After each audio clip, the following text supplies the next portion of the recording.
সেদিন ইব্রাহিম আলাইহিস সালাম একবার আজরাইলকে বললেন যে, আজরাইল তুমি যখন নাফরমানদের জান কবজ করো, যখন তুমি জাহান্নামীদের জান কবজ করো, তখন তোমার যে আকৃতিটা হয়, এই আকৃতিটা তুমি একটু আমাকে করে দেখাও।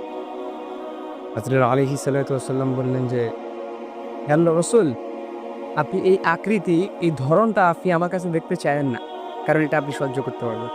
সাইয়েদনা ইব্রাহিম আলাইহিস সালাম জেদ ধরে বললেন যে, না আমি দেখবই। তো আজরাইল আলাইহিস সালাম ওই আকৃতির শুধু একটু রূপ ধারণ করলেন। যখন তিনি ওই আকৃতির একটু রূপ ধারণ করলেন, আল্লাহি ইব্রাহিম আলাইহিস সালাম বেহুশ হয়ে মাটিতে পড়ে গেলেন। অনেকক্ষণ পর যখন আবার হুঁশ ফিরে আসলো, জ্ঞান ফিরে আসলো, তো তিনি আল্লাহকে ডেকে বললেন যে, আল্লাহ, আপনার নাফরমান বান্দাদের জন্য জাহান্নাম নয়, বরঞ্চ আজরাইল আলাইহিস সালামের এই একটু এই ধরন কিংবা নাফরমানদের জান কবজ করার এই ধরনই যথেষ্ট। আপনার জাহান্নাম লাগবে না? তাদের এই ৬০ বছরের জিন্দেগানির যত পাপ করছে, ৮০ বছরের জিন্দেগানির যত পাপ করছে, সবকিছুই একটুর জন্যই সব ভুলে যায়। এটা এত বড় একটা